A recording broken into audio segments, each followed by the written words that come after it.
What makes a year unforgettable? Is it the challenges overcome, the dreams dared, or the connections forged along the way?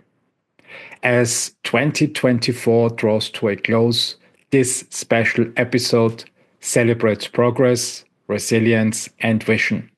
Inspiring voices shared bold ideas, life-changing insights, and lessons that shaped how we navigate business, leadership, and a rapidly evolving world.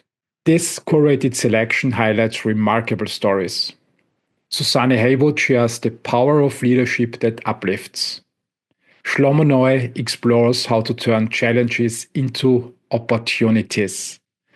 Marina Schmidt envisions a more sustainable, abundant world. Marc Penkala discusses scaling European startups, and Palter dives into navigating the pit of hell in entrepreneurship. You will also hear timeless principles from Charlie Munger, Jeff Bezos' Invent and Wonder, Hampus Jakobsson's take on empathy and investing, and Panetta's insights into California's biotech success. Each story reflects the themes of the year while sparking the boundless possibilities of what lies ahead. The podcast's mission is clear: to share stories of success and failure from seasoned entrepreneurs and investors. Each conversation is a treasure trove of insights to uplift, inspire, and motivate. The goal is to empower the next generation of entrepreneurs and investors with a head start into the world of business, using resources I wish had been available 3 decades ago. It's about connecting people globally, bridging experiences, ideas, and cultures. The aim is to spark innovation and foster a community where knowledge and opportunity flow freely. Together, these stories create a legacy of wisdom and growth, lighting the way for those ready to dream big and change the world. 2024 was a pivotal year. The show expanded with book reviews and sparked 20 episodes. Short highlights packed with key insights for busy listeners. Growing support from over 17,000 dedicated followers propelled the podcast into the top 10% of shows worldwide. Half of the audience is in Europe, 45% in the United States, and 5% from around the globe. Looking ahead to 2025, the vision grows even stronger. Plans include live streams, long-form podcasts, Spark 20 episodes, speaking on conferences, and book reviews. Core themes will focus on deep tech, entrepreneurship, investing, and leadership. These episodes will feature real stories from seasoned investors and entrepreneurs and present the best books in a unique coaching style format packed with actionable insights for you. Each story in this episode is a stepping stone into the next year. It's a reminder that even in uncertain times, creativity, collaboration, and courage shape the future. Let this episode be both a celebration and a call to action. Keep growing, keep leading, and believe in the infinite possibilities ahead. The best is yet to come. Move forward with love, with purpose, and with the belief that every small step today shapes a brighter, more inspiring tomorrow. Now let's move to the first sequence from 2024. Let me ask you a question. What makes a great leader stand out? Is it strength in decision making? The courage to ask the tough questions? Or the ability to bring out the best in others? In this first sequence, Suzanne Heywood shares her journey as a leader. Her career is a perfect blend of adventure, strategy, and success. Suzanne spent 17 years as a senior partner at McKinsey, shaping some of the most influential businesses in the world. Today, she is the Chief Operating Officer of Exor, one of Europe's most dynamic investment companies. She is also the Executive Chair of CNH Industrial and Iveco Group. leading global giants in agriculture, transport, and industrial innovation. But Suzanne's story doesn't stop there. She is also an international best-selling author who grew up sailing around the world, recreating Captain Cook's third voyage. While traveling, she self-educated through correspondence before earning degrees from Oxford and Cambridge. In this first 7-minute sequence, Suzanne reveals how leaders can balance support with tough love, what she calls being a critical friend. She explains why the best board members don't simply go along with the crowd, how to avoid the traps of overspending when resources seem abundant, and why true leadership means asking the uncomfortable questions that build long-term success. This insight is exactly what will elevate your impact in 2025 and beyond. Listen now, and when you are ready for more, check out the full episode for deeper stories, more lessons, and exclusive practical tools to level up your leadership. So some companies expect their board members to act as the founders want to.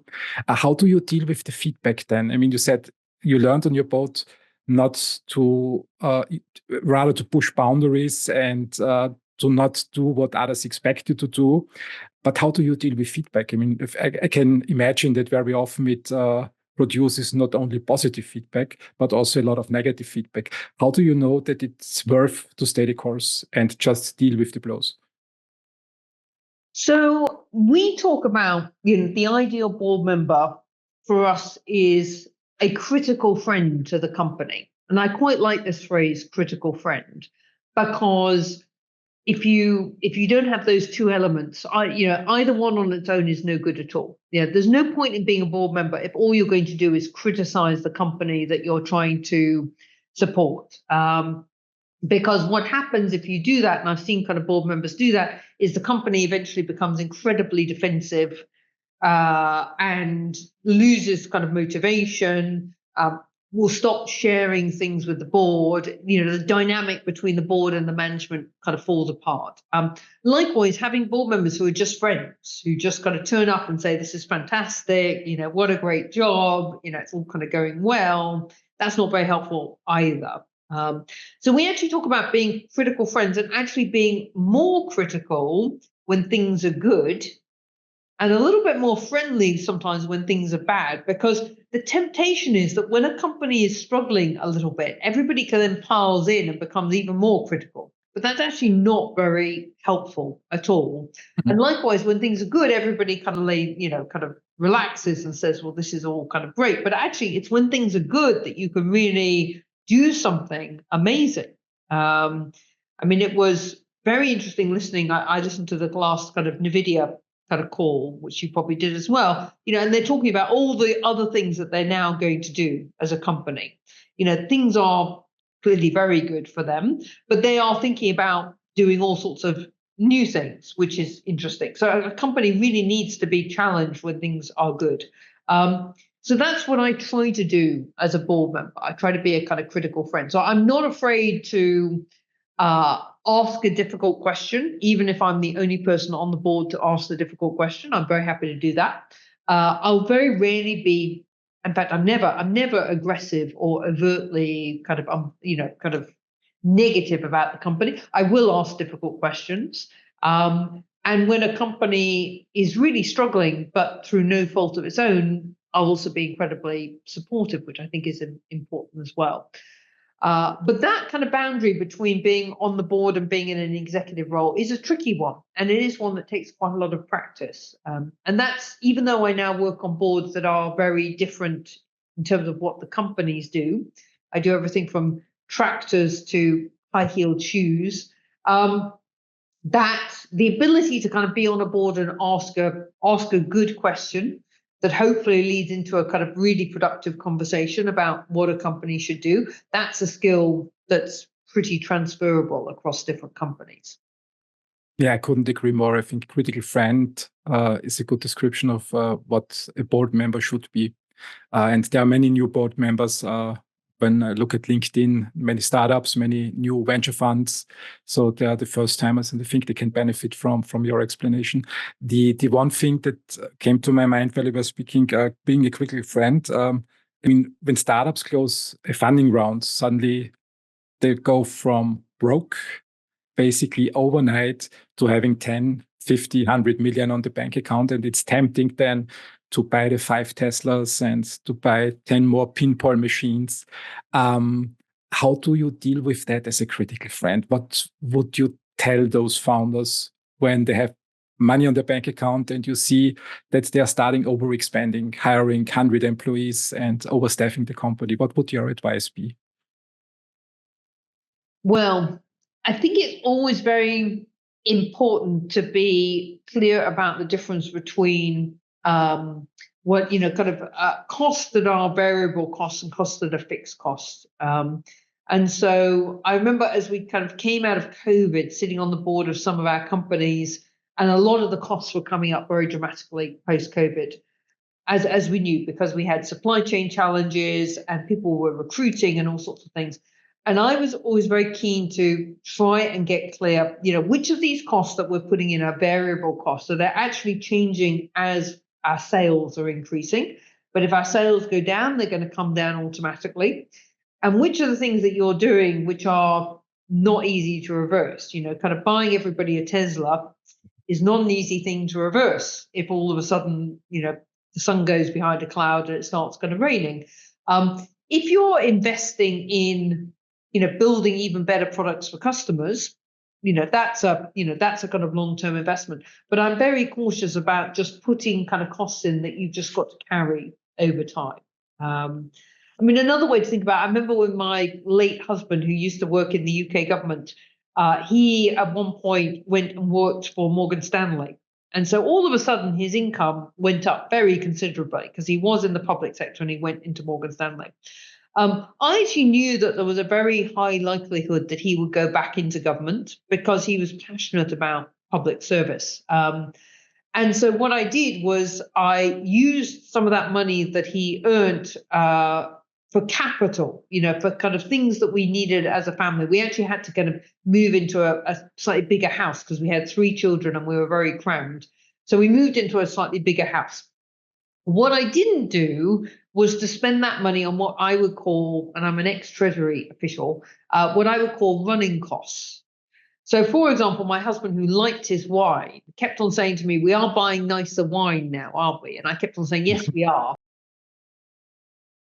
Because I knew if I kind of upgraded the wine, we would then be stuck with the better wine forever. Yeah. Whereas the kind of capital costs of moving house, that was just a one-off thing. It's slightly kind of, but you see what I mean? There's things that you can do which are one-off costs, which, and then there's things that you do which are going to be like a kind of permanent cost that you've just got to keep on paying over time. And eventually he did go back into the public sector. He took a 90% pay cut to go back into the public sector, but it was absolutely fine, because our day-to-day costs hadn't much changed from when he'd been there before. So in a company, as I say, what I try to do is differentiate between things which are variable costs and things which are fixed costs. And then more on a kind of personal side, I'm very conscious of things which are, one-off costs, which if you've got a little bit of money and it's not going to change your kind of fundamental costs, then that's fine.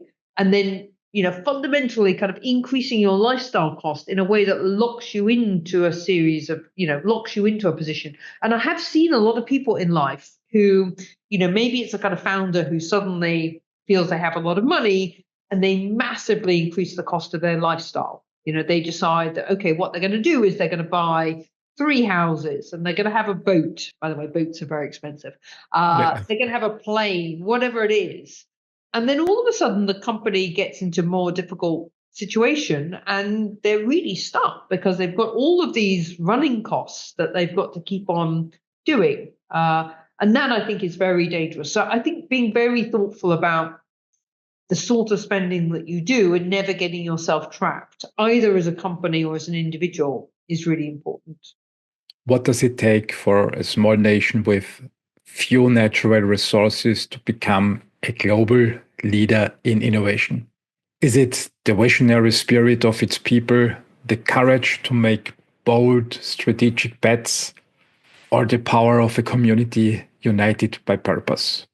In the next sequence, Shlomo Noy reveals the inspiring story of Israel's rise as a hub of innovation. It's a story of resilience, collaboration, and the belief that together we can turn even the most daunting challenges into extraordinary opportunities. You will hear how mass immigration from Russia infused Israel with fresh talent and how government-backed incubators became launchpads for industries like biotech, medtech, and even food tech. This isn't just about startups. It's about fostering a culture of connection and determination that transforms constraints into unmatched strengths.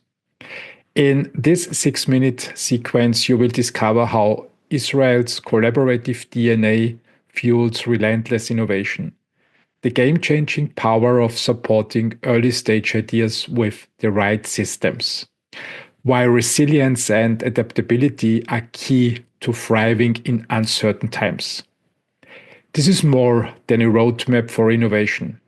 It's an invitation to dream bigger, build smarter, and embrace the power of community-driven progress. Listen now to learn how bold ideas can change the world, and when you're ready, explore the full episode for transformative lessons to inspire your journey. Exactly so. That makes a whole lot of sense. Yeah. The Sheba Medical Center is in Israel. Yes. And up until a few years ago, at the beginning of the pandemic, I always thought Israel is very good in research, of course, but not much better than the European regions, like in the United Kingdom, like in Switzerland, like in Austria, like in Germany, and all the other beautiful countries we have here. But a conversation on my podcast 4 years ago convinced me that it's different, that Israel is so far ahead than Europe and more comparable to Silicon Valley. And she said there is this name Silicon Valley that some people refer to special areas in Israel and say, okay, it's as innovative as Silicon Valley. Right. And I had some Israelis on my podcast in the last years, and they all confirmed the same. It's really a good breeding ground for innovation. And my question to you is, why is that? What is the secret sauce of Israel? Why has Israel pushed so far ahead in Europe? I think, first of all, just to illustrate it, last week there was a deal of a cyber company called Wiz, W-I-Z, 23 billion US dollars sold to Google. And this was also Israeli? Yeah. Really? I didn't know that. Last week. W-I-Z. 23 billion. Wow. Wow. I cannot even count it. Yeah, we need more such success stories. Yeah. So I think that, as you said, what is the secret sauce? I think that first of all, Israel invested a lot of energy and time and attention to research. Even in the 50s, where we were a poor country, we understood that we don't have oil, we don't have minerals, we don't have anything, we don't have gas. Our natural resource is the head. That's the only gas that we have, our heads. So we invested a lot of money in excellent academic institutions. Mm-hmm. Second, I think that the DNA of Israeli is very entrepreneurship. We like to be entrepreneurs. We like to move. We like to go 2 years to the States, come back, go back to Europe. We like to move. We don't stay. We are, in a way, we are in unrest. Unrest has some positive implications, like forcing you to do things. I think that's the second thing. I think that also people ignore it, but we had a blessing in the beginning of the 90s, in 91 and 92, Israel was something like 5 million, 5.5, and 1.2 came with the Russian immigration. After Yeltsin and the change in 89 and 90, 1.2 Jews came from Russia to Israel. Big change. Because what happened in Russia, because they didn't have money, was excellent education in basic science, in medicine, physics, chemistry, but no laboratories, no money for equipment, no money for that. So excellent theoretical experience. These guys were amazing, amazing. And they came to Israel and the government didn't know what to do. Okay, you need to do something with 1 million immigrants to a society which is 5.5. So it's like, almost 20% newcomers. What do you do?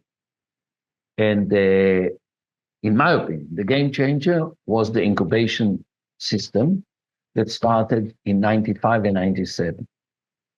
The government created 28 incubators for biotech, medtech, IT, even food tech. Think about food tech. Really? 97, when no one thinks about this. Already, we are talking about 95, 96, 97. So it was incubator system. So basically what the government did was creating the envelope, investing in a core envelope. We call it in Hebrew envelope, which is basically a financial guy, an accounting guy, a marketing guy, a logistic guy, which is the core team. And around them, between 15 to 20 early stage, 2 people, 3 people, projects, even not companies, projects. Now, they get all this knowledge, which they don't have, from this core team, and they have 2 years in the incubator. And after 2 years, we call it the Death Valley, because many of them cannot go to the next step, which is raising money and staying alive. And that's why it's called the Death Valley. But if you showed something in 2 years, you'll get finance and you'll move on. Incubation system, 28 incubators, which is something like 300, 400 projects all over Israel, change. And it's still the engine of the economy until now. And this was a game changer. No one talked about this. No one thinking about incubation in 97. Now the whole world is doing incubator now. Now let's move to sequence number 3. It's apart from one of my book reviews. It's Charlie Munger's Poor Charlie's Almanack, worth reading. But let me ask you a question. What defines exceptional leadership? Is it raw intelligence or the ability to weave insights from across disciplines into cohesive vision? In this sequence, Charlie Munger's groundbreaking concept of the latticework of mental models comes to life. Picture a leader who doesn't just rely on one tool, but draws from psychology, economics, biology, and beyond to navigate today's complexities. Leaders, take note. This approach is not just about being a generalist. It's about creating teams with diverse perspectives, diverse skills, genders, ethnicities, and social backgrounds. Unlock a spectrum of mental models, ensuring you spot threats early and adapt the organization swiftly. In the next sequence, you will discover why specialized thinking can limit opportunities, how to foster a culture of diversity to unlock fresh insights, key questions every leader should ask to challenge assumptions. Listen now and take the first step toward leading with unparalleled clarity and resilience. Mental models, a multidisciplinary mindset. In Business and investing, a common pitfall is to rely solely on one's specialized knowledge, often leading to what Munger calls the man with a hammer syndrome. This is the tendency to see every problem through the lens of a single discipline, like an engineer who tries to solve every challenge with technical tweaks, or a financier who looks only at the numbers. Munger warns that such narrow thinking can be dangerous. He emphasizes on page 85 that they don't have enough models in their heads. So you've got to have models across a fair array of disciplines. This lack of breadth can cause us to miss out on crucial insights that lie outside our primary field of expertise, leading to flawed decisions and missed opportunities. Imagine an investor who only understands finance but knows little about psychology or market behavior. They might be excellent with numbers, but without understanding how human behavior drives market fluctuations, they could be blindsided by emotional reactions like panic selling during a downturn. Munger observed this time and time again, and he knew that those who succeeded were those who could see the bigger picture. On page 88 in the book, he writes, "You might ask, why is that so important?" Well, again, that's a rule of psychology. If you always tell people why, they will understand it better. He understood that the world is interconnected, like John Moore famously said, when we try to pick out anything by itself, we find it hitched to everything else in the universe. Munger's answer to the problem of narrow thinking is to build a latticework of mental models. This means developing a deep, multidisciplinary understanding that draws on knowledge from psychology, economics, biology, engineering, and beyond. He believed that successful decision-making is like playing chess, seeing the whole board rather than focusing on just one piece. Quickly eliminate the big universe of what not to do, follow up with a fluent multidisciplinary attack on what remains, he advised on page 58 in the book. Munger didn't merely study businesses. He studied how everything from Darwinian evolution to engineering redundancy could apply to investment decisions. This broader perspective allowed him to avoid the mistakes that come from viewing problems through a single lens. For VCs and entrepreneurs, this approach is invaluable. In a world where new technologies, shifting consumer behaviors, and economic cycles constantly reshape industries, the ability to integrate insights from diverse fields gives a significant edge. It helps to see not just how a business works today, but how it might evolve or be disrupted tomorrow. To cultivate this multidisciplinary mindset, Munger suggests immersing yourself in different fields of study and regularly asking why. Here are 3 practical questions to help apply Munger's approach. The first one: which disciplines am I currently relying on the most, and where might I be missing insights from other fields? For example, could knowledge from psychology improve your customer engagement strategies? The second set of questions: what are the key models from other industries that could challenge or enhance my current thinking? Think about the compound interest model from mathematics or the redundancy principles used in engineering. And the third part: how often do I step back from the day-to-day and look at the broader ecosystem in which my business operates? Regularly zooming out to see how changes in technology, regulation, or culture could affect your industry can lead to better strategic decisions. By embracing Munger's philosophy of multiple mental models, you can navigate the complexities of business with greater clarity and insight.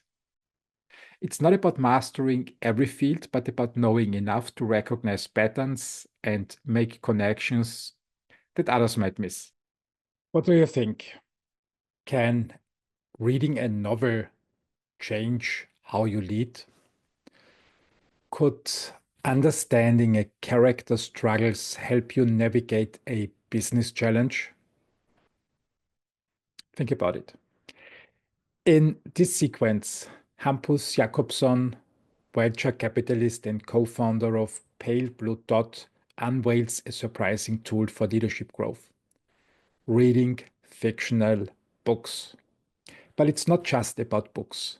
It's about building empathy, embracing diverse perspectives, and breaking free from preconceived notions. In the next 5 minutes, you will learn why reading fiction builds empathy and transforms your ability to lead, how understanding inner lives fosters better decision making, why gender diversity is essential for innovation and progress. This is more than a conversation. It's a challenge to rethink how you build teams, make decisions, and connect with the world. You're blessed. You have a great excuse to play games. Exactly. I don't like it at all. It's for my kids. Yeah, definitely. It's your job as a father, so you have exactly. That's be the a good thing. I'm father. trying to be a good parent. That's exactly the thing. It's gonna be tricky in 10 years when I have to like pretend that I'm like practicing or something. I don't know. Yeah, but then I think grandkids are then the grandkids. Exactly. Thank you. That's good. That's the next solution. You mentioned you love reading fiction books. Mm-hmm. When I think back the last 30 years of my life, I always heard business people shouldn't read fiction books. They should stick with nonfiction and make the most out of the time. And what's the advantage? What do people gain in the business environment, in your opinion, when they also use some of the time to delve into good fiction? I think they're apart from like mind traveling, I think there are two things I find really, really interesting is that it depends on what kind of fiction you read, but you can read books like A Little Life, which is like, or Purple Hibiscus. It's just like great books of transporting you into someone else's life and actually and I think it builds enormous amount of empathy. Like it just teaches you how other people sees the world. And I think you can see it super short term. It's like, if you want to be good, become a good negotiator or whatever, just understanding that, growing up in Ireland as a gay man meant that, and then during the 80s, fleeing to the US during the HIV, like quote unquote gay pandemic, like you just realize that, oh my God, I've never thought about this like in this way. Like for me, it was a fact in a history book, but this is a real person, right? And I think that's like, it's an extraordinary way of just understanding other people. It's like the longest conversations you can have with somebody at 2 a.m. in the middle of the night over a glass of wine. But this is just you and them, and you can pace it anytime you want, which is extraordinary. And they don't get too drunk. That's his book. It's like you can have the conversation. The other reason I think it is, like, I used to be extremely fascinated reading science fiction, and then I completely got out of it. But I think there's a new way of science fiction, which I think is really extraordinary, which are very much, I think what science fiction allows us to do is like we're able to create a world in which the world, like the system around the world is different, and it allows us to simulate different questions. So like, what happens when we can upload minds? Or like, I see you have Andrew Weiss books on their shelf. Like when we can transport people to the moon, how will the economical system of the moon, like what is the economy of the moon? Like if we build a moon base, what would the economy be? And I think that the books I generally love, if I would just like boil them down, is that either somebody really thought through how something will work in the future and not technology. Because like if you take even Neil Stephenson, like if you take a thing that somebody get into how you transport into space, the thing is that technology really moves in such surprising ways. But if you take the things that are human aspects, like identity or economy, these things are so interesting to simulate, because we're so stuck in our ways. Like 10 years ago, most people believed we had two genders. Like, I think it's interesting. And then let's like transport into the future and we talk about mind uploading. What if you mind upload a biological person who was female when she lived into a male body? What is the new person? Like, is the new person a female in a male body, or who kind of like a parasite? Or is it like a male that stole a female's mind? What is that person? And there are amazing books like Archete, what's her first name? Maritime Archete wrote like amazing books about that, about like identity and mind uploading. And I think it's like one of the few ways you actually can. And the other ones on the books are the ones that do that, but they do it instead of doing it in the future, they do it in history, where like Purple Hibiscus or something, which allows you to be like, what would it be like kindled by what's her name now? Super famous American author, where like a black woman in the 90s gets transported back into slavery times in the US, where she is still black, but she's in a time where being a black meant that you're a slave. And then every like fourth or fifth chapter, she kind of wakes up in her body in the 80s in LA, where being a person of color isn't that easy, but it's of course way better than it was, 100 years earlier. And I think one of those things that if you're a white man in, southern Sweden, like I think about color, but I don't think about what it would be to be a person of color in the 90s in LA. And I don't think about how it is to be a person of color in the in the US South, 100 years earlier. And I think it's one of those things. It's just facts and history book. So I think these are reasons I think everybody should read more fiction. You mentioned two parts of fiction. So one is entire fiction, so it's completely made up. And the other part, I understood that you also enjoy reading biographies or fiction that... No, I wouldn't call it biographies. I really enjoy when the books are like, they have I think that I don't enjoy reading books that are completely everything is fictional and all bets are off. So like I used to, when I was a kid, I used to do a lot of fantasy. But I think that fantasy is the easiest way of just saying, and then he did another spell. And then you go like, okay, so they're all bets are off. And I think it's very hard to learn anything from those books. I think I enjoy fantasy as a way of just relaxing the mind because everything's archetypical. There's one strong person, there's one thief, there's one magician, there's one white. Oh, okay. But they're great for like just relaxing and like it's kind of going with a swim with your friends. I think what I like about, I like both sides, both the empathic books and the conceptual books, they're based on something where there's no magical formulas. They're like, if we build a base on the moon, how on earth will we sustain that economically? Who will pay for it? And like, there's Golem the Genie is an amazing other book. Like Helen Wecker, it's an extraordinary good book. It's about the shift of the century. It's 20th century. So it's like 1905 in New York. And the two characters is a Jewish clay golem and a female Jewish clay golem and a male fire spirit, the genie, Arabian genie, who kind of falls in love.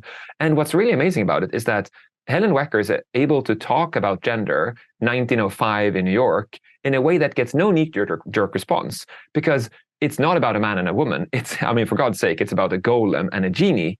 But the thing is that the stereotypes of a golem and genie are very gender stereotypical, which means that it tricks the reader into reading it and not getting any knee-jerk response, but still realizing that these roles, they're so cemented and it's so interesting to read about it. And it's an historical fiction novel about New York in the turn of the century. So like there's so much fact, but there's so much people. And I really love that. This is one of the questions in this sequence that followed me for the entire year on LinkedIn. What sets the United States apart from Europe in venture capital? Is it sheer confidence, an appetite for risk, or the ability to think bigger when others play it safe? In this next sequence, Marc Penkala explores why European startups often aim for millions, while their US counterparts reach for billions. Marc dives into the cultural mindset that shapes these ecosystems, revealing how risk aversion and a fear of failure hold Europe back while the United States thrives on embracing the unknown. In this sequence, you will discover why contrarian thinking is essential in venture capital, how failure fuels innovation and creates outsized success, and what Europe must do to close the gap and compete on a global stage. This is a story about mindset, ambition, and learning from the world's best innovators. Listen now to find out how a shift in perspective could unlock Europe's full potential. Before I start crying, let's change the topic. Well, we're not there yet. That's what I'm saying. Why we're in the same age group, basically. So we are kids of the 70s, 80s, and 90s, basically. When I think back to the 90s, in the world I lived in, when the internet was still young, but I had the perception that Europe is taking off. Europe was leading the mobile revolution, basically, in my opinion. we outplayed the United States. Yeah. The public markets in Europe, I remember, were thriving in the 90s. And the US, most of the time, Dow Jones seemed to be flatline until the end of the 90s, where the bubble took off. And I had the feeling that Europe at least is on an equal level like the US. China was lagging far behind. I mean, 1989 was a few years ago. The Chinese market was seemed to be like in the Middle Ages, exaggerated compared to Europe and US markets. And this was the emotion that I had when I started into the 2000s. And then we had, okay, the bubble burst, and then we had this 2008 crisis and problem. And somehow in the last 10 years, I realized Europe has lost it. So, I mean, basically Europe is playing, you said the market is still young. When we put it in this European negative perspective, everything went wrong that could go wrong here in Europe. China outplayed us.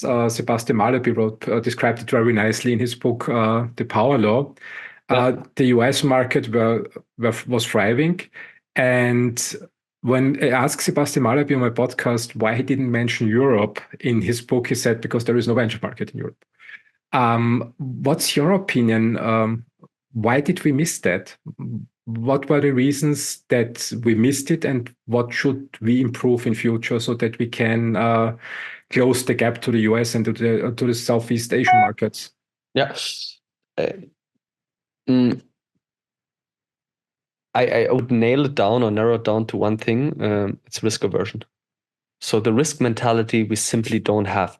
Here again, like when you think about venture capital, there's this one very awkward thing, and it's so counterintuitive when you think about it. But if you give it a second thought, you're like, yeah, actually, you're right. So if you look at deals and everybody looks at a deal like in an IC and everybody says, this is the greatest deal in the world, you should not do the deal. Very simple. Why? Because the deal in an early stage company especially doesn't have the risk profile it has to have. It has to be contrary. Somebody has said, it's the stupidest thing I have ever heard in my life. It's the stupidest thing. Don't do it. So when you think about venture capital funds and how they operate and how they become successful, funds with outside returns, any fund above 5x TVPI return, have one thing in common. They have a very high loss rate. Loss rates range between 40 and 50%. Funds, which are mediocre or still good but not bad, have a loss ratio of rather 30%. What does it mean? It means you have smaller returns on the companies which you hit, and that leads to smaller outcomes for the whole fund. But you try to opt for less beta. But in venture capital, the power law is the most apparent thing. Like one big hit will change the whole outcome. So the top funds, what they have in common is not only the loss ratio, but the magnitude of outliers. So the magnitude of the outliers which they have in their portfolio is twice as high as the magnitude of outliers which not well-performing fund, anything between 2 and 3x, which is already good fund to be fair, have. So you have to kind of wake up and say, no, I have to take the risk in order to create outsized returns. And the US have mastered that. They look at deals, they see a deal, it's pre-seed, there's 3 smart guys, they tackle a market, try to kind of revamp the whole market and do something differently. They receive a 20 million check. We had these weird times like here in Europe where Gorillas all of a sudden got funded, was the fastest unicorn, or Tier, or like all these companies where we kind of said, oh yeah, we have to, you have to take everybody, kind of jumped on this train and said, this is going to be the next thing. Turned out not to be. But what we like to do in Europe, it didn't work, so we're not going to do it again. What the people do in the US to say it didn't work, so we're going to do it again. Till it works. But in Europe, people are scared away and say, wow, I'm so biased. I did this already. It didn't work. I'm not going to do it again. But then you miss on the opportunities which will work eventually. And the mindset towards taking risk and accepting that risk is the biggest part, or the most important part to assess in venture capital, it's not there yet. How can we change that? Here again, I think you can fast track it. It's experience. It will simply take a little more time and a certain degree of professionalization of GPs. So even if first professional GP started, let's say in 2010, the first big wave of operators, whether it's a Sherry type of fund or if it's Project A or like the first one which actually built brands over time, these companies are in fourth or fifth fund generation, right? And the first one has not even be fully divested. So they know the cycle of investing, they know the cycle of managing these companies, but they're still in cycle of proving, hey, I can divest this fund. In the US, well, they have like this head start. They're 50 years ahead. They've done this, they've seen this, they've passed this knowledge, and they embraced the risk associated to venture capital. We just don't have this here. So I think we need a little more time. You can't fast track experience in venture capital, full stop. Building a business is tough, but what makes the difference? What makes a business truly iconic and successful like Amazon? Is it the latest and best cutting-edge technology? Is it a team of brilliant scientists?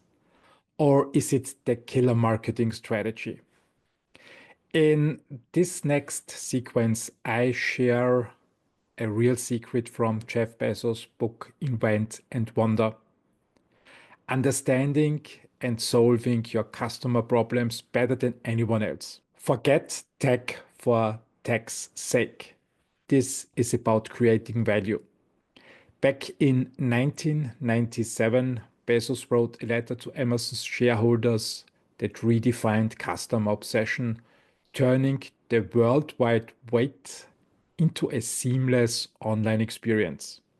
This wasn't just about selling books. It was about reimagining how we shop forever. In the next 5 minutes, you will learn why customer loyalty isn't automatic, it's earned every single day.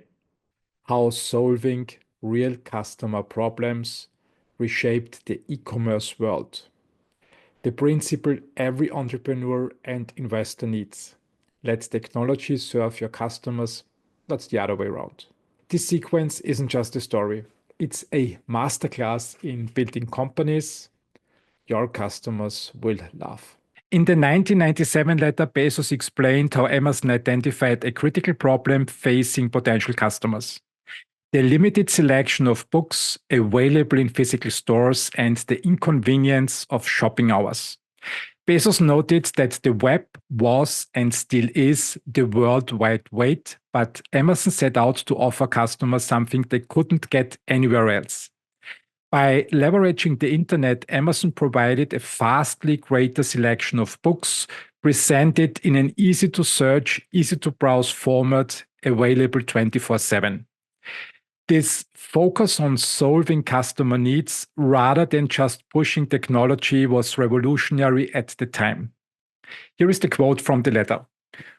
We realized that the web was and still is the World Wide Web. Therefore, we set out to offer customers something they simply could not get any other way and began serving them with books. This simple but profound insight highlights Bezos' ability to use technology not as an end in itself, but as a means to meet and exceed customer expectations. Bezos' approach can be summed up by his declaration that we intend to build the world's most customer-centric company. At Amazon, the customer, not the technology, has always been at the forefront of corporate thinking. This customer-centric mindset drives innovation and ensures that the company remains relevant and valuable to its customers. Here is another quote from the letter. We hold as axiomatic that customers are perceptive and smart, and that brand image follows reality, not the other way around. This means that instead of trying to shape customer perception through marketing alone, Amazon focuses on creating a reality where customers' needs are truly met. Bezos' approach to business is to start by identifying the problems that potential customers have and then using technology to solve those problems. It's a disciplined, customer-first approach that contrasts sharply with companies that develop technologies first and then try to find markets for them. For instance, by recognizing that customers wanted a vast selection of books with the convenience of home delivery, Amazon didn't just create a better bookstore, it created an entirely new shopping experience. This approach can be applied to any business. Start with the customer's problem and then ask, how can our technology solve this in a way that no one else can? One of the most compelling parts of Bezos' philosophy is his understanding that customer loyalty is earned every single day. As he put it, our customers have made our business what it is. They are the ones with whom we have a relationship, and they are the ones to whom we owe a great obligation. But Bezos also acknowledges that this loyalty is fragile. We consider them to be loyal to us right up until the second that someone else offers them a better service. This statement underscores the importance of continuous innovation and customer focus. It's not enough to win customers once. Businesses must constantly strive to meet and exceed customer expectations to maintain their loyalty. For entrepreneurs, the lesson here is clear. Technology should always serve the customer, not the other way around. When building your business, ask yourself, what are the problems my customers are facing, and how can my product or service solve these problems in a way that adds real value? Investors should look for companies that prioritize customer needs over technology for technology's sake. Companies that deeply understand and serve the customer's needs are more likely to sustain long-term success and navigate the challenges of an ever-changing market. To help you apply this principle in your own work, consider these questions. Are you focusing on solving real customer problems with your technology or product? How can you better align your offerings with customer needs? What steps are you taking to ensure that your business remains customer-centric in both strategy and execution?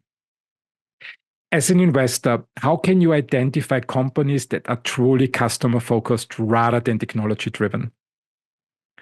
With a customer-first approach to technology, Amazon set itself apart from the competition early on. But there's more to Bezos' strategy that has kept Amazon ahead of the curve. Next, we will explore how a culture of experimentation and innovation has been crucial to Amazon's ability to continually adapt and grow. Stay tuned. Picture this. You are crafting the perfect engine, only to discover there is no fuel to power it. In the next segment, the business angel from LA, DC Palter, dives into the critical role of expertise and strategy in building successful startups, especially in hard tech and climate tech.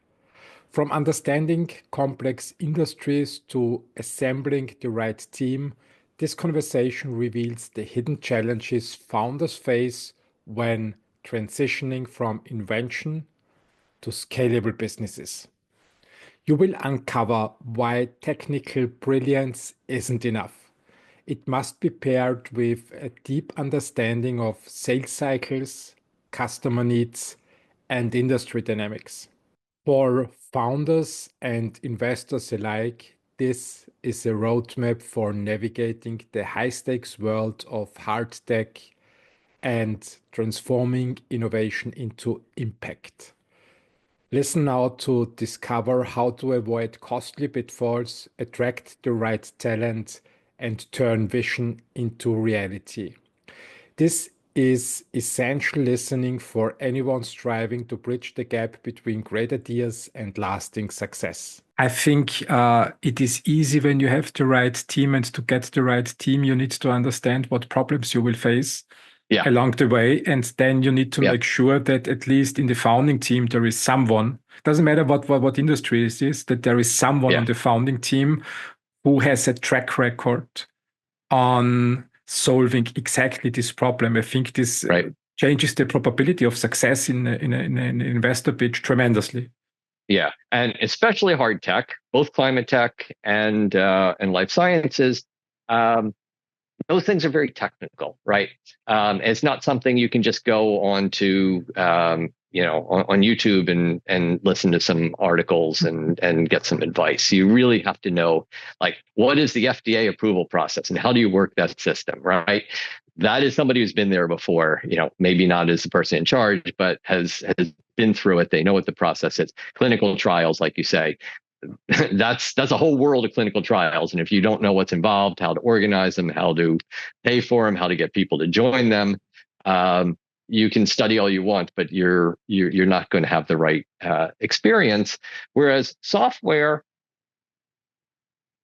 so much easier, right? There's really, being a good salesperson and being a good marketing person isn't easy, and it takes kind of a personality, but you can fake it. I can fake it. And you have something that people want, they will tell you what they need. They will buy it. I don't want to say software is easy, but if you're a programmer, you get a programmer and get a business person together, and you can make a product and you can build a business around it. And if there's anything you don't know, you can ask mentors, you can watch YouTube, you can read some books, and you can talk to customers. You can figure it out. If what you try today doesn't work, you can try something different tomorrow. Whereas you go into a clinical trial, you better have that planned out perfectly, or you just wasted $10 million. And I've unfortunately been involved in some startups that wasted $10 million and then had to go back and redo the clinical trials if they didn't just go out of business. So, that takes some real expertise to kind of know. You can't just get somebody who's like, oh yeah, I can figure it out. You really have to have people who know. I think climate tech is not much different. It's tremendously difficult. Right. When I think about you mentioned batteries. You can produce the best battery, and then you don't have anybody on the team who understands how the industry works and what their needs are and which people want to purchase the battery at the end of the day. I can also imagine it's like life science, more a B2B business, not a B2C business. When I think the easiest game today, when you look at today's capabilities compared to the 90s, is probably the gaming industry. When you can produce a nice app with a nice game, you get an influencer with a huge followership, and you give them a cut. You give them a cut of your revenues. They just promote it on their profile, and deal is done. When I look at life science, when you don't know the pharma industry and you don't know the decision makers in there, you have zero chance moving the product forward towards a license deal so that you can return capital to the investors and make sure that if it works after clinical phase 2, it moves forward. I think climate tech must be different, isn't it? You need to understand the industry, the decision makers, you need to have the contacts. Yeah, and like you were saying, clinical trials for life sciences and pharma. In batteries, you better understand manufacturing, because just having a great chemistry doesn't mean you can manufacture it, or you can manufacture it at a reasonable cost, because it's all about cost in the end. And so you get some scientists who are like, I've just invented this better battery, but can you manufacture it? Can you manufacture it at scale? Is it safe? Is it going to charge fast? There's all of these questions beyond just, does it work? And then you have, how do we get it into customers? That's probably one of the biggest failure points is, and this goes everywhere in startups, you get the product founders and they have this idea, we call it, build it and they will come, from the Field of Dreams movie. Like, if we build this product, customers will find it and they will love it. Now, I'm a marketing person, right? So I'm always thinking, how do I get that product in front of customers? How do I get customers to buy it? How do I get them to change their processes? How do I get them to get away from the status quo that they've been doing for a long time? And that is not easy. And it depends on what the product is. It may be close to impossible, or we love to see drop-in replacements, because that's just switching one thing for another. But what are they thinking? Is this something that needs to last for 20 years? If so, how are you going to prove that it's not going to die after 10 years? So, like you said, it's understanding what the customers need, what their requirements are, what their processes are, what their purchasing process is, what their evaluation process is, and most of all, how long it's going to take. Startup founders always get that wrong in the hard tech space. I think there's some understanding in life sciences that it's going to take a long time, but when it comes to things like batteries, everyone thinks, okay, I'll build it and I'll send out some samples and they'll test that for 3 months and then they'll put it into the manufacturing process. You're like, that is not how General Motors works. That is not how Tesla works. It's 3 to 5 years of it's like a year of evaluation. And then it's like 3 to 5 years of real world testing. And then they're like, okay, we're confident in this. We're going to move towards a stage. There are some things they can do faster, but if they're expecting a 20-year lifetime and they're on the hook for warranties, you better bet they're going to be testing it pretty carefully for a long period of time. They're going to be very careful about making any changes. And so those purchasing cycles are really, really long. And that's fine if you're working at SG or LG or Panasonic, and you can, 5 years is no big deal. You're a startup, you've got 18 months of runway. Having a 5-year purchasing cycle is deathly.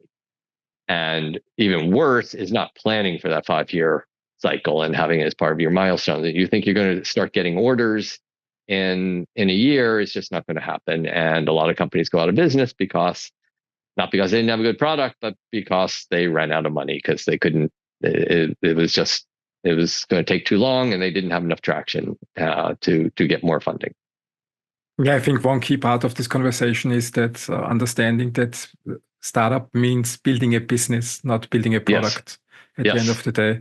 And founders need to understand all aspects of their business, especially also the sales cycles that you mentioned. Yep. Absolutely. 100%. It's a business. You have to know how to build a business. That's why investors almost always look for a founding pair, at least a pair.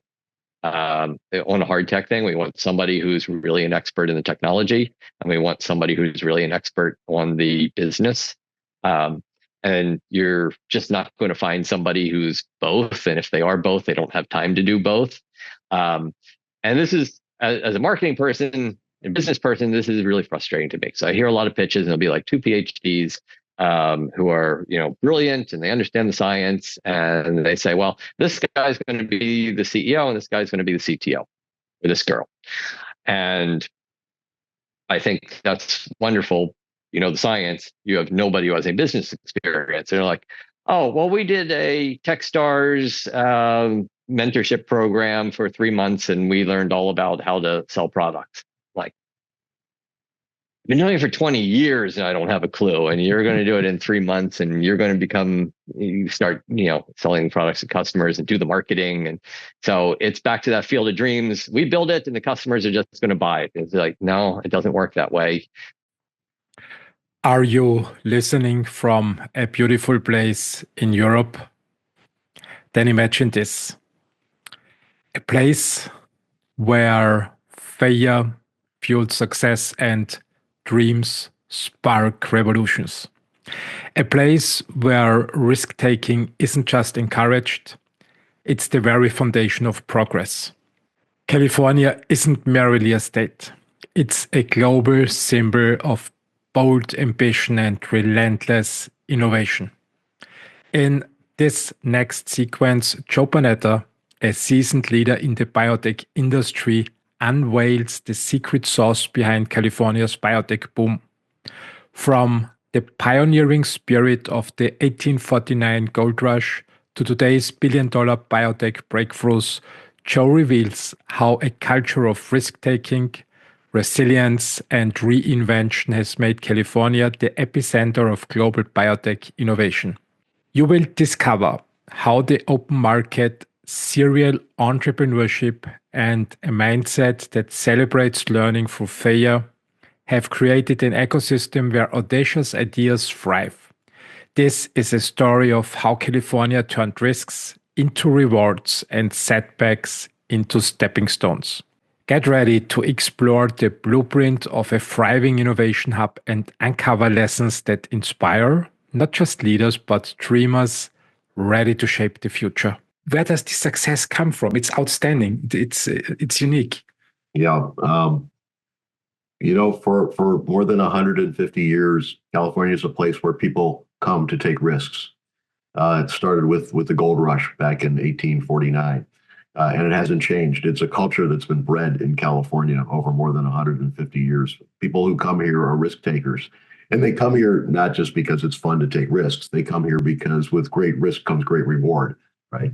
And that's sort of the culture. That's the secret. If there's a secret sauce in California, That's it. Look, I had a great job in Philadelphia. I made a good salary. I had a nice house. You know, I didn't have to come here to a biotech company that had no money. You know, basically at the same salary I was making in Philadelphia, where I had to buy a house here that cost 3 times as much. I don't say that because I want to talk about myself. I say that because that's probably a story that 300,000 or 400,000 people could tell you about coming here in biotech. Why? Because you're willing to take a risk, because you know that there's the opportunity for that to turn into something significant and make a significant impact and make a significant change. And look, at the same time, you look at venture capital. These are people who have made a lot of money because they've taken that risk. A lot of them, and they've started companies, or they've been a part of companies that have been successful. And if you look at here in San Diego, for example, if you look back 25 years ago, we had very few companies that were in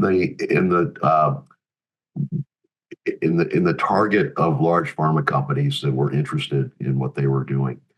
And then we had almost a chain reaction.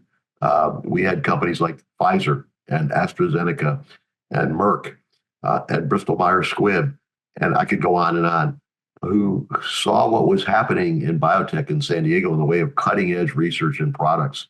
You know, a company called Agaron that developed Virusept for HIV and AIDS. Pfizer acquired it. And then Pfizer ended up having a presence here in San Diego. So some people said, oh, that's going to spoil our biotech culture because pharma is coming to San Diego, and pharma is a different culture. But nothing could be further from the truth, because what they did was they built their facilities right in the middle of where the biotech companies were. And so you had this intermingling of cultures, and that was good for both sides. Yeah, I believe that. What I don't find an answer to is, I mean, we also have in Europe, the companies that you named, they also have a presence here in Europe, and they're also close to biotech. But whenever I look at the success story that started in Europe at some point, they relocated to the United States. One part you said is that it's a culture of risk takers. What other components would you identify? Culture of risk takers, money, you can get rich when you take risks in California, which definitely is not the case in Europe. What other parts are relevant? Yeah, well, up until recently, I would say the completely open market for pricing and selling drugs here in the United States, right? And you know this, you know, a lot of the large European pharma companies relocated to the US because of the price controls in Europe. And because of the more open market here. So I think a lot of biotech people come here with that in mind. Now, our government is trying to destroy that. And I think it's very, very short-sighted, because we'll end up like Europe if they succeed, you know, in what they're trying to do. But I think that open market for pricing, you know, obviously, and I say this all the time, you know, if you ask, well, what's the secret? Well, the secret also is that we have more than 50 years of history of biotech here in California. You have to remember that it was the mid-1970s that companies like Genentech and in the case of San Diego, Hybridtech were being created. And so the other secret sauce is that we have a lot of people in California who are very good at attracting funding, because they're serial entrepreneurs, and they've done this more than one time. Some of them 5 or 6 times, and some of them failed 4 or 5 times and then succeeded finally after that. But investors want to work with people who had that experience, and especially those who've been successful. And we've got that history of people here who have done that. Yeah, it's interesting that you mentioned that. I mean, successful people also have a chance here in Europe, but when I look at the statistics, 9 out of 10 startups don't make it. So basically, there is a high failure rate. And when I look at the European culture, a failure means people are done. Basically, they are Yes. perceived as a failure, and there's no second try. And did I understand you right? You said, I mean, in California, it's quite normal. I mean, you failed 3-4 times, doesn't matter. You do the next thing as long as it's not fraud, like some famous companies. They're fine. Is it really so that a failure is accepted as part of the startup culture? It's very much accepted as part of the startup culture, and it's accepted with some conditions around it. You know, the expectation is that if you fail, you can sit down and write down on a piece of paper the things that you did wrong and how you would do them differently the next time around. And that's the secret to getting funded the next time around is here's what I experienced, here's what I learned, because there's also some scientific learning that comes along with that. And, you know, of course, when a company fails, it doesn't mean that everything that they did fails. Right, they've got a body of research that they've conducted, and that could potentially be carried forward as well. But yes, the idea is learn. If you've learned from those failures and you have something positive to carry forward, then you deserve the chance to do it again. It was in the 80s. I was in middle school, and we got the homework to interview our grandparents about World War II and the post-World War II era. And what they told me shocked me. They grew up in a world of scarcity where there was no food abundance. The world, especially in Europe, faced widespread hunger. Food scarcity forced politicians and decision makers to shape farming systems that feed the starving populations after World War II. Industrial agriculture emerged, prioritizing affordability and quantity over diversity and sustainability. Fast forward to 2024, and the challenges have changed. Scarcity has faded into history, replaced by the health and environmental crisis linked to industrial food systems and modern sedentary lifestyles. In this segment, Marina Schmidt introduces agroforestry, a groundbreaking farming practice inspired by nature. Picture a vibrant food forest. Papayas, mangoes, and avocados growing in harmony, sustained by rainwater and rich ecosystems. This approach not only nourishes communities, but also restores biodiversity and creates resilience against climate challenges. Discover how agroforestry offers a transformative alternative to monocultures and industrial farming. This conversation reveals the potential to reimagine food systems, creating sustainable solutions for both human health and the planet. When we look into the future, I would like to hear your opinion on the food system. 20 to 100 years, and you would have the possibility to model the entire food ecosystem the way you want it to be, and you think it's most sustainable and beneficial for humanity. How would the food industry look like? The key lever to address are the subsidies.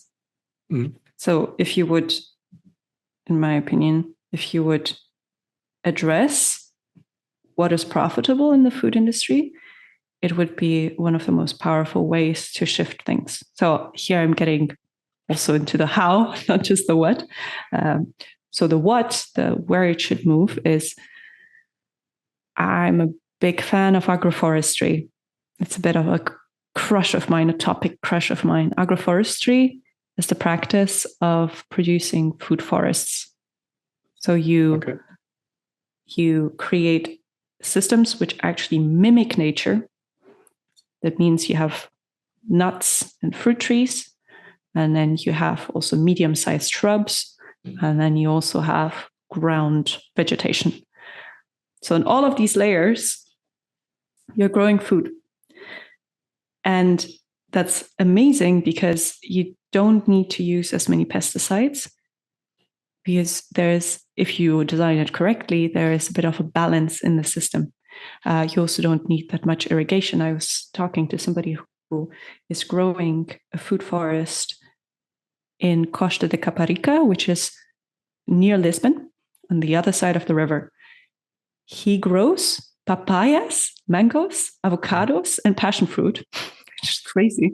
And that's possible. Also rucola and loads of things. Like he feeds his entire family. He feeds the neighbors. He has loads of things left over. He said they have fresh guacamole every day. And you know that avocados tend to get a bad reputation for being water intensive.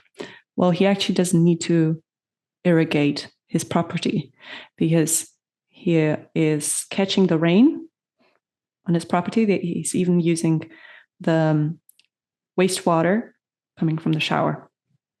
And because it's well designed, when it rains, more of the water is flowing to the avocado trees. And because there's a lot of shade, they don't require that much irrigation. So all of this just shows us, well, the beauty of this is that it's amazing for biodiversity. Like on his property, there are actual insects. There are insects. Wow. We're not used to having insects around anymore. Like it used to be. It's crazy, actually. And that's something that I believe could be such a game changer because we lack biodiversity. But the issue is that our subsidies in the farming sector are based on the size of the land. The more hectares you have, the easier you get subsidies. Of course, there are also different ones for having,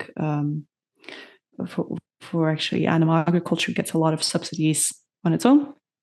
But just looking at vegetable production, for example, the issue why agroforestry is not profitable is, of course, it's more labor intensive. Yes. Mostly to pick stuff. But the main issue why it's not profitable is because there are not sufficient subsidies. Because within like a couple of hectares, you can grow so much food with this method, but you are not going to get any good money for that. And of course, you are growing less quantity per product. So it's also harder to sell it to a global market. This system is better for regional food production. But in general, I think if anybody wants to pursue the dream of having a farm, because that has become pretty popular. I don't know if it's just in Portugal, but like so many people tell me, oh, I would love to buy a property and then have my own vegetable garden and stuff like that. Growing a food forest is a long-term commitment, but the beautiful thing is that it does increase the value of a property insanely. And it is one of the best ways to create an ecosystem that also gives back to the local environment. And it's also pretty resilient to climate change. So yeah, big passion topic of mine. I think it's one of the topics that I want to cover on the Red to Green podcast soon, depending on which partner we find for the season. So we usually work with foundations nowadays to fund the seasons. Regenerative agriculture and agroforestry are fascinating topics to look into. I never heard about it. Can you describe the basics of agroforestry a little bit better for me, that I get a better understanding of this topic? So the baseline is that we have pretty much the industrialization of farming has led us to create farming systems which are extremely unnatural.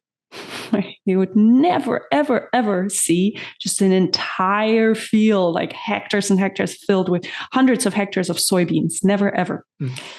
And that makes the plants so exposed to pests also. And generally the weather and the climate, because the wind can just rush through this huge blank field.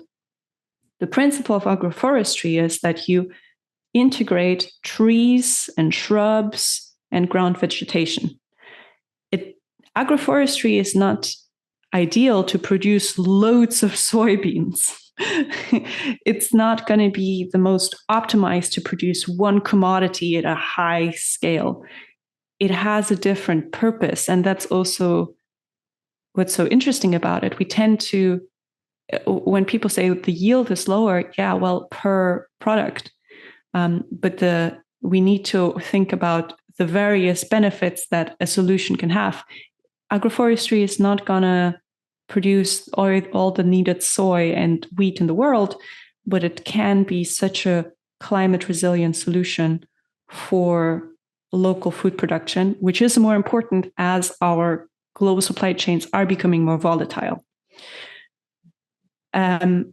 So when you plan an agroforest, you try to mimic a natural system, which makes it also very complicated. It's quite an intellectual task, because an agroforest in the south of Portugal is going to be very different from an agroforest in Norway, as different as it can be. So it's all about understanding the local vegetation, the soil that you have, and creating something that works as an ecosystem, not just as one product, which in the end is also beautiful, because an agroforest gives you the possibility to have loads of different fruits and vegetables at your disposal. If for people who are interested in the topic, an introduction book to it, which just talks about it from a conceptual stage, so to understand like why it works, is Regenesis. I really enjoy the book. We were meant to review it on the podcast, but didn't get to it because I got too hung up on Monsanto, talking about Monsanto. Oopsie. Yeah, but there are also a couple more practical books on it. If you just Google it, you'll find several ones. I think it's a very fascinating topic. It sounds to me like rebuilding nature. So basically moving away from monocultures back to how the reality for our grandparents was, or for my grandparents was back 50, 60 years ago, 70 years, 80 years ago. Yeah, though I think agroforestry is even more specific, right? Like it's a smallholder farm doesn't equal agroforestry, right? It's the thing that distinguishes it. It's not the size. You can have large agroforests. It's the way that it's designed to be in combination with each other and in an ecosystem. As we now close the final chapter on 2024, take a moment to recognize how far you have come. The lessons you have learned, the challenges overcome, and the connections forged along the way.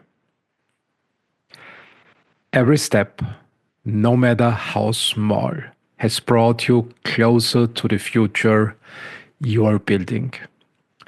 2025 is waiting for you, full of untapped potential and opportunities to dream bigger, lead with purpose, and invest in what truly matters. It's a blank canvas, ready to be painted with your bold ideas, courageous actions, and unwavering persistence. Remember, greatness isn't found in perfection. It's found in perseverance, collaboration, and the willingness to grow. Together, we can create something extraordinary. Each story, each lesson, and each step forward is part of a brighter, shared tomorrow.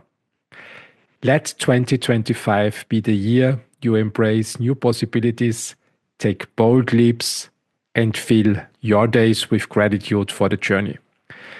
The future isn't just something to wait for, it's something to shape. Thank you for being part of this journey in 2024 by listening in on this podcast. Here is to a year of hope, strength, and incredible transformation. Let's make it unforgettable and let's make it count.